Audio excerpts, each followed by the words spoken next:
how to make Instagram story background black.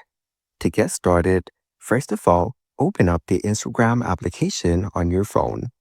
You will then be taken to the Instagram homepage. On this page, go to the top left corner and tap on your story. Then tap on Add to your story. Here, you can add pictures and videos from your camera roll to your story. You can also take pictures or videos for your story. Tap on a blank black picture from your camera roll. You can also take a photo by tapping on the camera icon. Keep the background of the photo black. Now, go to the top and tap on the stickers icon. Here, you can see all the available stickers on Instagram. You can also add location sticker, questions, link, etc. Tap on the photo option as shown.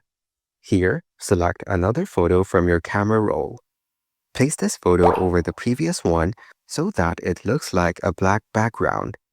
Following these steps, you can easily make Instagram story background black.